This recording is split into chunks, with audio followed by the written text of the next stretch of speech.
Hello' ছাত্ৰ-ছাত্ৰীসকল, কেনে আছা তোমালোক? আশা কৰোঁ তোমালোক সকলো ভালেই আছা। আমাৰ অন্য এটা নতুন ভিডিঅ'লৈ তোমালোকক স্বাগতম জনাইছোঁ। আজি আমি 10ম শ্ৰেণীৰ 12 নং পাঠ পাৰস্যত এভুমুখী ভ্ৰমণ বিষয়ক অধ্যায়টোৰ প্ৰশ্ন উত্তৰ আলোচনা কৰিবলৈ ওলাইছোঁ। যিসকল ছাত্ৰ-ছাত্ৰী এই প্ৰশ্ন উত্তৰখিনি বিচাৰি আছা, তোমালোকৰ বাবে এই ভিডিঅ'টো সৃষ্টি কৰা হৈছে। সেই বলাচোন ভিডিঅ'টোৰ প্ৰশ্ন উত্তৰ শিতানলৈ আমি আগবাঢ়ো। পাঠভিত্তিক প্ৰশ্ন উত্তৰ 1 নং ক। লেখকে উল্লেখ কৰা মতে তেওঁলোকৰ ঋকটো ক'ত অৱস্থিত? উত্তৰ: লেখকে উল্লেখ কৰা মতে তেওঁলোকৰ ঋকটো পাৰস্য উপসাগৰত অৱস্থিত। খ. বুছেৰ কি? উত্তৰ: বুছেৰ হৈছে পাৰস্য উপসাগৰৰ পাৰৰ এখন বন্দৰ নগৰী। গ নং প্ৰশ্ন: বুছেৰত হেলিকপ্টাৰৰ পৰা নমাৰ সময়ত লেখকৰ লগত কোন কোন আছিল? উত্তৰ: বুছেৰত হেলিকপ্টাৰৰ পৰা নমাৰ সময়ত লেখকৰ লগত মেহদী আৰু ঘাছেম নামৰ দুজন ইৰাণী যুৱক আছিল। প্ৰশ্ন ঘ. বুছেৰ বিমান বন্দৰটোক কিয় গুৰুত্বপূৰ্ণ বুলিছে? উত্তৰ: বুছেৰ বিমান বন্দৰটো ইৰাণৰ এটা সামৰিক ঘাটি হোৱাৰ লগতে তাত এটা নিউক্লিয়াৰ ৰিয়েক্টৰ থকা বাবে গুৰুত্বপূৰ্ণ বুলি কোৱা হৈছে। 9 নং প্ৰশ্ন: লেখকে বুছেৰত কি আছে বুলি শুনিছে? উত্তৰ: লেখকে বুছেৰত এটা নিউক্লিয়াৰ ৰিয়েক্টৰ আছে বুলি শুনিবলৈ পাইছিল। প্ৰথম চ. মেহদী আৰু ঘাছেম কোন? উত্তৰ: মেহদী আৰু ঘাছেম দুয়ো ইৰাণী যুৱক আছিল। দুয়ো জিঅলগ নামৰ এটা ইটালিয়ান কোম্পানী এটাৰ মাদলগাৰ আছিল। দ্বিতীয় চ. মেহদী আৰু ঘাছেমে কাম কৰা কোম্পানীটোৰ নাম কি? উত্তৰ: মেহদী আৰু ঘাছেমে কাম কৰা কোম্পানীটোৰ নাম আছিল জিঅলগ।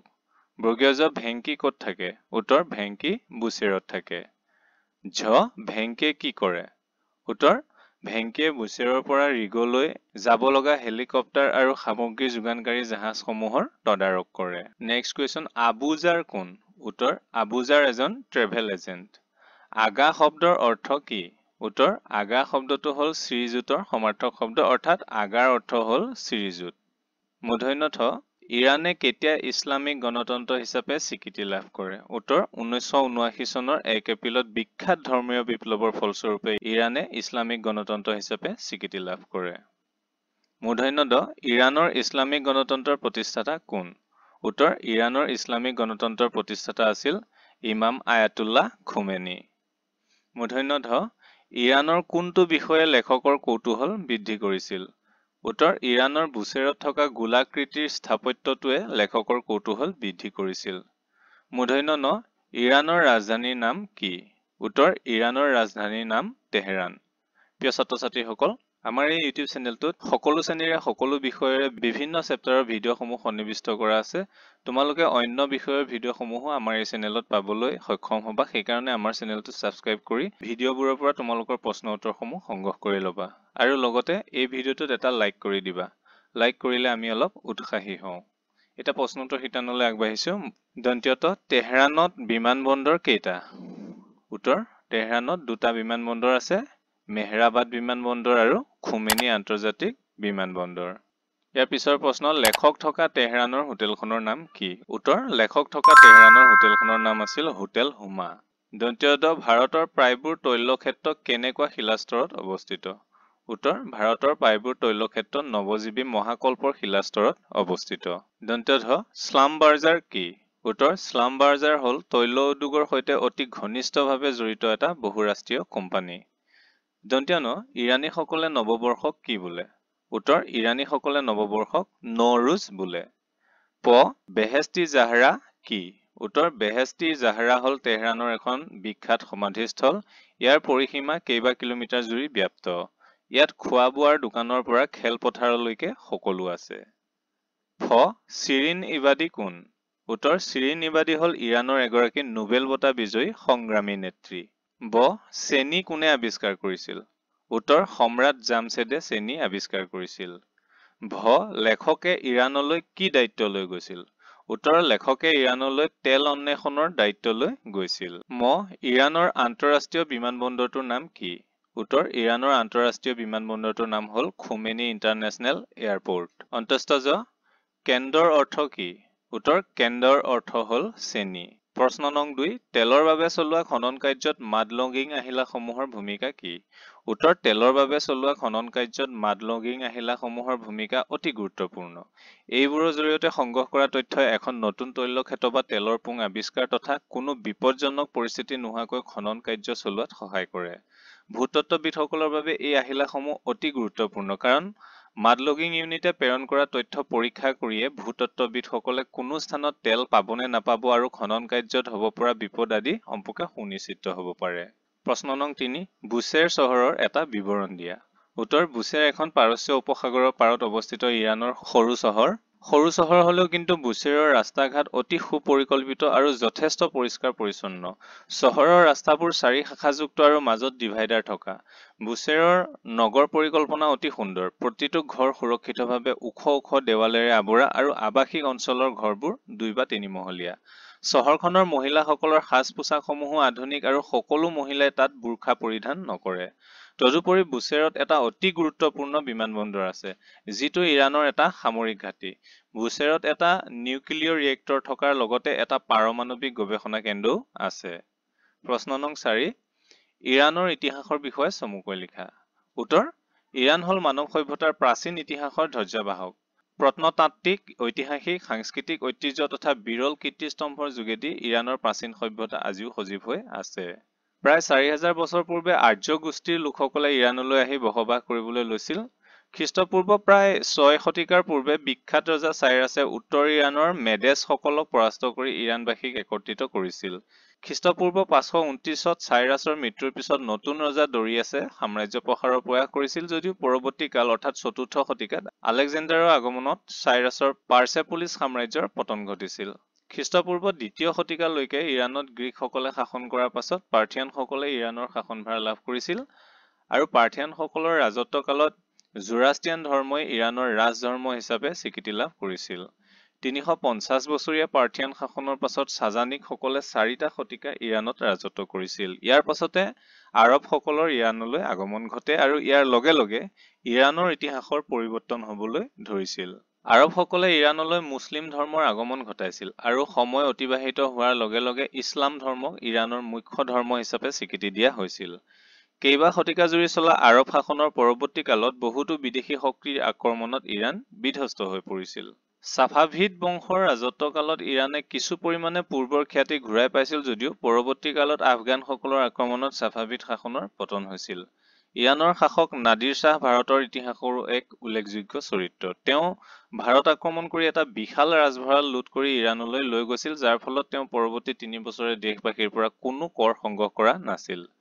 নাদিৰ শ্বাহৰ পিছত ইৰাণৰ শাসনভাৰ কাজাৰ বংশৰ হাতলৈ যায় আৰু তেওঁলোকে প্ৰথম বিশ্বযুদ্ধলৈকে ইৰাণক শাসন কৰিছিল। প্ৰথম বিশ্বযুদ্ধৰ পিছত ৰেজা শ্বাহ পাহলাভিয়ে ইৰাণৰ শাসনভাৰ গ্ৰহণ কৰাৰে পৰা ইৰাণত আধুনিকৰণ প্ৰচেষ্টাই গতিশীলতা লাভ কৰে। 1941 চনত ছোভিয়েট ৰাছিয়া আৰু ইংলেণ্ডে ইৰাণৰ আভ্যন্তৰীণ বিষয়ত হস্তক্ষেপৰ ফলত ইৰাণৰ শাসনতন্ত্ৰ শক্তিহীন হৈ পৰে যদিও বিখ্যাত ধৰ্মীয় বিপ্লৱৰ ফলস্বৰূপে বহু শতিকা জুৰি বিভিন্ন বংশ আৰু বিদেশী শক্তিৰ অধীনত থকা ইৰাণে 1979 চনৰ 1 এপ্ৰিলত ইছলামিক গণতন্ত্ৰ হিচাপে স্বীকৃতি লাভ কৰে। 5 নং প্ৰশ্ন, ইৰাণৰ ভূতত্ত্বৰ বিষয়ে লিখা। উত্তৰ, ইৰাণ হ'ল এখন ভূতত্ত্বৰ আশীৰ্বাদপুষ্ট দেশ। ইৰাণৰ পাৰস্য উপসাগৰীয় অঞ্চলত 150তকৈও অধিক তৈলক্ষেত্ৰ আছে আৰু এই অঞ্চলৰ ওপৰতে বিশ্বৰ বহুতো দেশ নিৰ্ভৰশীল। ইৰাণৰ ভূস্তৰত বিভিন্ন যুগৰ বিভিন্ন শিলাস্তৰত তেল আৰু গেছ পোৱা যায়। ইৰাণৰ পাৰস্য উপসাগৰীয় এলেকাত মধ্যজীৱী মহাকল্পৰ শিলাস্তৰত বৃহৎ পৰিমাণৰ তৈল সম্পদ মজুত আছে বুলি ভূতত্ত্ববিদসকলে নিশ্চিত হৈছে। প্ৰশ্ন নং 6, জাগ্ৰছ পৰ্বতমালাৰ বিষয়ে তোমাৰ পাঠ্যপুথিৰ সহায়ত লিখা। উত্তৰ, জাগ্ৰছ পৰ্বতমালা হৈছে ইৰাণৰ এক মুখ্য পৰ্বতমালা। যি পৰ্বতমালা আৰব প্লেট আৰু ইউৰেছিয়া প্লেটৰ সংঘাতৰ ফলস্বৰূপে সাগৰৰ বুকুৰ পৰা জাগ্ৰত হৈ উঠিছিল। জাগ্ৰছ পৰ্বতমালা আৰু হিমালয় পৰ্বতমালাৰ জন্ম কাহিনী প্ৰায় একেই। এই পৰ্বতমালা ইৰাণৰ উত্তৰ-পশ্চিমৰ পৰা দক্ষিণ-পূবলৈ বিয়পি আছে। ইয়াৰ সৰ্বোচ্চ শৃংগটোৰ উচ্চতা প্ৰায় 4500 মিটাৰ। এই পৰ্বতমালাৰ দক্ষিণ-পশ্চিম দিশত এক বিৰাট তেল আৰু গেছৰ ভাণ্ডাৰ সঞ্চিত হৈ আছে। 7 নং প্ৰশ্ন, ইৰাণৰ কেইখনমান ঠাইৰ নাম লিখা। উত্তৰ, ইৰাণৰ কেইখনমান উল্লেখযোগ্য ঠাই হ'ল Bushehr, Tehran, Shiraz, Ahvaz, Isfahan, Natanz, মাছাদিয়াছ, তাবৰিজ, হামাদান, কাৰমান, আৰ্দাবিল আদি। প্ৰশ্ন নং 8, তেহৰানৰ বিমানবন্দৰ কেইটা কি কি আৰু কোন কোন স্থানত আছে? উত্তৰ, তেহৰানত বিমানবন্দৰ 2টা। বন্দৰ দুটাৰ নাম হ'ল মেহৰাবাদ বিমানবন্দৰ আৰু খুমেনি আন্তৰ্জাতিক বিমানবন্দৰ। মেহৰাবাদ বিমানবন্দৰটো চহৰৰ মাজত অৱস্থিত হোৱাৰ বিপৰীতে খুমেনি আন্তৰ্জাতিক বিমানবন্দৰটো চহৰৰ পৰা নিলগত অৱস্থিত। প্ৰশ্ন নং 9, তেহৰানৰ প্ৰাকৃতিক অৱস্থা কেনেকুৱা লিখা। উত্তৰ, উত্তৰ ওখ ওখ পৰ্বতেৰে পৰিবেষ্টিত তেহৰান হ'ল এখন অতি সুন্দৰ চহৰ। বহুতে তেহৰানক এই কাৰণে পেৰিছৰ লগতো তুলনা কৰে। গ্ৰীষ্মৰ 2টা মাহৰ বাহিৰে বাকী সময়ছোৱাত তেহৰানৰ জলবায়ু অতি আৰামদায়ক হৈ থাকে। শীতকালত তেহৰানত বৰফ পৰে। তেহৰানক এই সুন্দৰ জলবায়ু প্ৰদান কৰে এলব্ৰুন পৰ্বতাশীয়ে। মহানগৰখনে প্ৰাকৃতিকভাৱে পানী লাভ কৰে পৰ্বতৰ হিমবাহৰ পৰা। সুন্দৰ পৰ্বত পাহাৰেৰে পৰিবেষ্টিত তেহৰান চহৰখন আৰু ইয়াক আৱৰি থকা পৰ্বতৰ চূড়াবোৰ গ্ৰীষ্মত ৰ'দত জিলিকি উঠে আৰু শীতকালত বৰফেৰে আবৃত হৈ থাকে। প্ৰশ্ন নং 10 স্লামবাৰ্জাৰ কোম্পানীৰ কাৰ্যালয় ক'ত ক'ত আছে? উত্তৰ স্লামবাৰ্জাৰ কোম্পানীৰ কাৰ্যালয় নাজিৰাৰ পৰা নাইজেৰিয়ালৈকে, দুলিয়াজানৰ পৰা ডুবাইলৈকে, তেহৰানৰ পৰা টেক্সাছলৈকে পৃথিৱীৰ সকলো তৈলক্ষেত্ৰৰ ওচৰে পাজৰে বিস্তৃত হৈ আছে। প্ৰশ্ন নং 11 ইৰানীসকলৰ নৱবৰ্ষ উৎসৱৰ বিৱৰণ দিয়া। উত্তৰ বসন্তৰ মনোৰম দিনৰ আৰম্ভণিতে ইৰানীসকলে তেওঁলোকৰ নৱবৰ্ষ নৱৰোজ উদযাপন কৰে। দুসপ্তাহ জুৰি উদযাপন কৰা এই উৎসৱ আৰম্ভ হয় বসন্তৰ প্ৰথম দিনটোত, যেতিয়া সূৰ্যই বিষুৱ ৰেখা অতিক্ৰম কৰে, অৰ্থাৎ মাৰ্চ মাহৰ 20-22 তাৰিখৰ ভিতৰত। এই সময়ছোৱাত চহৰৰ সকলো স্কুল, কলেজ, হোটেল, চৰকাৰী কাৰ্যালয় আদিত শিবিৰ স্থাপন কৰা হয় যাতে ইৰানীসকলে ভালদৰে নৱবৰ্ষ উদযাপন কৰিব পাৰে। এই উৎসৱত তেওঁলোকে নতুন কাপোৰ পৰিধান কৰাৰ লগতে বিভিন্ন ধৰণৰ পিঠা-পনা ভোজন কৰে। নৱবৰ্ষৰ এই আনন্দ উৎসৱত ইৰানীসকলে পৰিৱেশ আৰু নিজকে চাফ চিকুণকৈ ৰখা, শত্ৰুভাৱ দূৰ কৰি বন্ধুত্ব গঢ়া, অগ্নিশিখা প্ৰজ্বলন কৰা, সীমান্ত নদী বা সাগৰ অভিমুখে যাত্ৰা আদি কৰাৰ দৰে শুভ কামসমূহৰ পাতনি মেলে। জোৰাষ্ট্ৰিয়ান ধৰ্ম ইৰাণৰ মূল ধৰ্ম হৈ থকাৰ সময়তে এই উৎসৱৰ বিকাশ ঘটিছিল। উৎসৱৰ সময়ত যিকোনো পাৰ্চী গৃহতে টেবুল বা কাৰ্পেটৰ ওপৰত এখন সুন্দৰ কাপোৰ পাৰি 7 বিধ খাদ্যবস্তু সজোৱা হয়। এই প্ৰতিটো বস্তুৰে এটা প্ৰতীকী অৰ্থ আছে। এই 7 বিধ খাদ্যৰ কাষত পবিত্ৰ কুৰাণ আৰু হাফেজৰ কবিতা পুথি ৰাখে আৰু নৱবৰ্ষৰ আৰম্ভণিতে কুৰাণ আৰু হাফেজৰ কবিতা পঢ়ে। বছৰৰ শেষ বুধবাৰে ৰাজহুৱা স্থানত মেজি জ্বলাই জুইৰ ওপৰেৰে পাৰ হৈ প্ৰাৰ্থনা কৰে আৰু জুইৰ পোহৰত কাঁহী বাতি বজায় তথা মানুহৰ ঘৰে ঘৰে গৈ আতিথ্য গ্ৰহণ কৰে। এইদৰে ইৰানীসকলে মহা ধুমধামেৰে নৱবৰ্ষক আদৰি লয়। প্ৰশ্ন নং 12 বেহেস্তি জাহাৰাৰ লগত তেহৰানবাসীৰ সম্পৰ্কৰ বিষয়ে লিখা।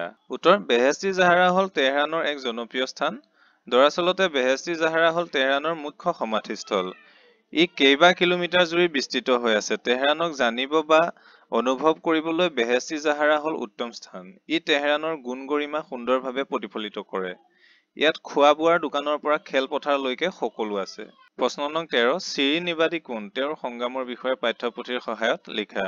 উত্তৰ শ্ৰীনিবাদী হ'ল ইৰাণৰ এগৰাকী নোবেল বঁটা বিজয়ী সংগ্ৰামী নেত্ৰী। তেওঁক মানৱ অধিকাৰ আৰু গণতন্ত্ৰৰ বাবে প্ৰদৰ্শন কৰা পুৰুষাৰ্থৰ বাবে নোবেল বঁটা প্ৰদান কৰা হৈছিল। পেছাত উকিল হোৱা ইবাদী প্ৰথমাৱস্থাত কঠোৰ বিৰোধিতাৰ সন্মুখীন হৈছিল। তেওঁক বিচাৰপতি হোৱাৰ পৰা বঞ্চিত কৰা হৈছিল আৰু হিজাব পৰিধান কৰিবলৈ জোৰ দিয়া হৈছিল। তেনে এটা কঠিন পৰিৱেশত তেওঁ এক অত্যুৎসাহী পদক্ষেপ লৈছিল মানৱ অধিকাৰৰ। তেওঁ ধৰ্ষিতা যুৱতী, শাসন বিৰোধী বুলি শাস্তি দিয়া যুৱক, স্বামীৰ দ্বাৰা উৎপীড়িত স্ত্ৰী আদিৰ বাবে যুঁজিবলৈ ধৰিছিল আৰু যেতিয়া তেওঁ বিজয়ৰ মুখ দেখিছিল তেতিয়া তেওঁ মানৱ অধিকাৰৰ অগ্ৰণী ৰনুৱা হিচাপে সমগ্ৰ বিশ্বত পৰিচিত হৈ পৰিছিল। ভাষা বিষয়ক তলত দিয়া শব্দকেইটা কি ভাষাৰ লিখা?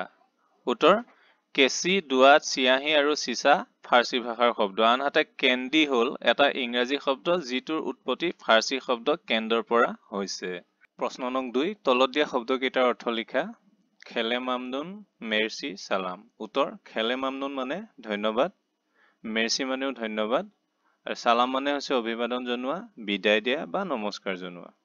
প্ৰশ্ন নং 3 তলত দিয়া শব্দকেইটাৰ প্ৰতীকী অৰ্থ কি?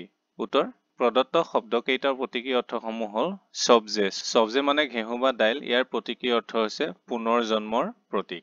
খ চামানু। চামানু মানে হৈছে ঘেঁহুৰ কঠিয়াৰ পায়স। ইয়াৰ প্ৰতীকী অৰ্থ নতুন জীৱনৰ প্ৰতীক। শিৱ মানে আপেল। ইয়াৰ প্ৰতীকী অৰ্থ স্বাস্থ্য আৰু সৌন্দৰ্যৰ প্ৰতীক। জেনেজেভ মানে বনৰীয়া শুকান জলফাই। ইয়াৰ প্ৰতীকী অৰ্থ প্ৰেমৰ প্ৰতীক। চিৰ মানে নহৰু। প্ৰতীকী অৰ্থ ঔষধ। চমাক মানে এবিধ বগৰী। ই সূৰ্যোদয়ৰ বৰণক বুজায়। চেৰকেহ মানে ভিনেগাৰ। ই বয়স আৰু ধৈৰ্যৰ প্ৰতীকক বুজায়। 4 নং প্ৰশ্ন তলত দিয়া শব্দকেইটাত মূৰ্ধন্য ষ আৰু মূৰ্ধন্য ন কিয় প্ৰয়োগ হৈছে লিখা। শব্দকেইটা হৈছে সম্ভাষণ, অন্বেষণ, গৱেষণা, অৱতৰণ। উত্তৰ সম্ভাষণ সাধাৰণতে অ, আ তথা অন্য স্বৰবৰ্ণ অথবা ক আৰু ৰৰ পাছত থকা দন্ত্য স মূৰ্ধন্য ষ হয়। আনহাতে একেটা পদতে থকা ৰি, ৰ মূৰ্ধন্য শৰ পাছত থকা দন্ত্য ন মূৰ্ধন্য ন হয়। অন্বেষণ শব্দটোত একেটা পদতে থকা ৰি, ৰ আৰু মূৰ্ধন্য শৰ পাছত থকা দন্ত্য ন মূৰ্ধন্য ন হয়। গৱেষণা শব্দটোত কিছুমান শব্দত স্বাভাৱিকতে মূৰ্ধন্য স হয়, আনহাতে ৰি ৰ আৰু মূৰ্ধন্য খৰ পাছত থকা দন্ত ন মূৰ্ধন্য ন হয়। অৱতৰণ শব্দটোত একেটা পদতে থকা ৰি ৰ আৰু মূৰ্ধন্য খৰ পাছত থকা দন্ত ন মূৰ্ধন্য ন হয়। প্ৰশ্ন নং 5, তলৰ শব্দকেইটাত কি প্ৰত্যয় যোগ হৈছে লিখা। ইৰাণী, আৱাসিক, বাণিজ্যিক, শেহতীয়া, সোণালী, খৰচী। উত্তৰ, ইৰাণী শব্দটোত দীৰ্ঘই প্ৰত্যয় যোগ হৈছে। ইৰাণ যোগ দীৰ্ঘই সমান ইৰাণী। আৱাসিক শব্দটোত ইক প্ৰত্যয় যোগ হৈছে। আৱাস যোগ ইক আৱাসিক। বাণিজ্যিক শব্দত ইক প্ৰত্যয় যোগ হৈছে। বাণিজ্য যোগ ইক বাণিজ্যিক। শেহতীয়া শব্দটোত অতীয়া প্ৰত্যয় যোগ হৈছে। শেষ যোগ অতীয়া শেহতীয়া। সোণালী শব্দটোত আলি প্ৰত্যয় যোগ হৈছে। সোণ যোগ আলি সোণালী। খৰচী শব্দটোত দীৰ্ঘই প্ৰত্যয় যোগ হৈছে। খৰচ যোগ দীৰ্ঘই খৰচী। এতিয়া আহিছো অতিৰিক্ত প্ৰশ্ন উত্তৰ শিতানলৈ। অতি সম্ভৱ প্ৰশ্ন উত্তৰ। ক, মেহদী আৰু ঘাছেমৰ থকা ঠাইখনৰ নাম কি আছিল? উত্তৰ, মেহদী আৰু ঘাছেমৰ থকা ঠাইখনৰ নাম আছিল আহৱাজ।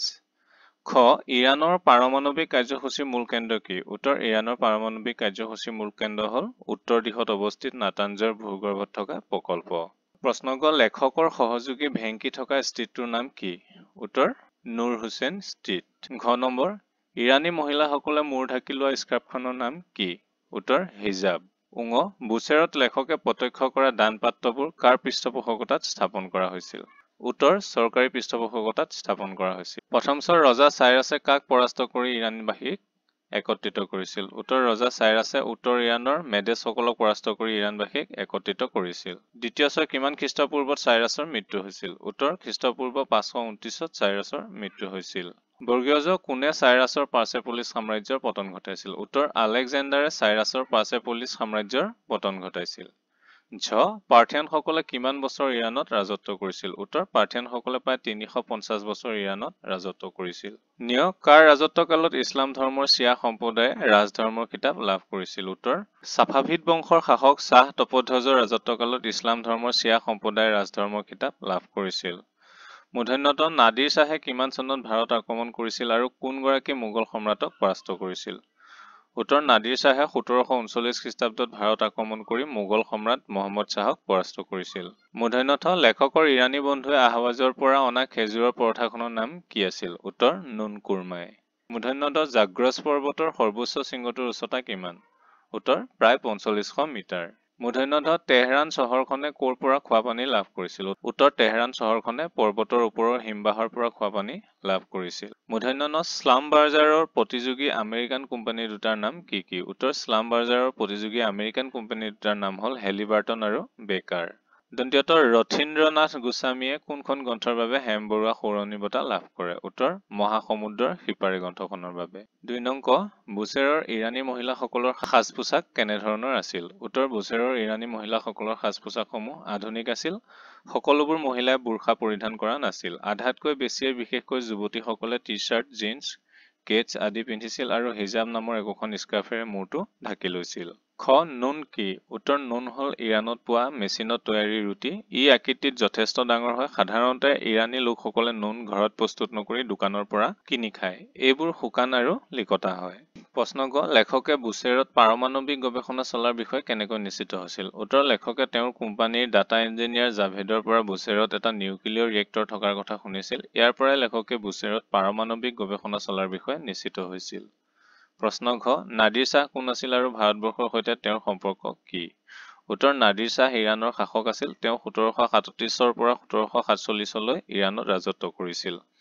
নাদিৰ শ্বাহে 1739 খ্ৰীষ্টাব্দত ভাৰত আক্ৰমণ কৰিছিল আৰু মোগল সম্ৰাট মহম্মদ শ্বাহক পৰাস্ত কৰি কোহিনুৰ হীৰা, মুকুট আদিৰ উপৰি বহুতো হাতী, ঘোঁৰা, উট আদি লুট কৰি নিজ দেশলৈ লৈ গৈছিল। তেওঁ ভাৰতবৰ্ষৰ পৰা ইমান সম্পত্তি লুটি নিছিল যে পৰৱৰ্তী 3 বছৰে দেশবাসীৰ পৰা কোনো কৰ সংগ্ৰহ কৰা নাছিল। তেওঁ ভাৰতৰ বহুতো নাগৰিকক হত্যা কৰি ভাৰতত এক বিভীষিকাৰ সৃষ্টি কৰিছিল। প্ৰশ্ন উঙ, কেতিয়াৰ পৰা ইৰাণৰ আধুনিকৰণৰ প্ৰচেষ্টাই গতিশীলতা লাভ কৰে? উত্তৰ, প্ৰথম বিশ্বযুদ্ধৰ পিছত ৰেজা শ্বাহ পাহ্লাভিয়ে ইৰাণৰ শাসনভাৰ হাতত লোৱাৰ পৰা ইৰাণৰ আধুনিকৰণৰ প্ৰচেষ্টাই গতিশীলতা লাভ কৰে। প্ৰিয় ছাত্ৰ-ছাত্ৰীসকল, এই পাঠটোৰ প্ৰশ্ন উত্তৰ ইমানতে সমাপ্ত হৈছে। অন্য এটি পাঠৰ প্ৰশ্ন উত্তৰ তোমালোকলৈ লৈ অনাৰ প্ৰতিশ্ৰুতিৰে আজিলৈ এৰিছো। তোমালোকৰ সকলোৰে পৰীক্ষা ভাল হওক। ধন্যবাদ।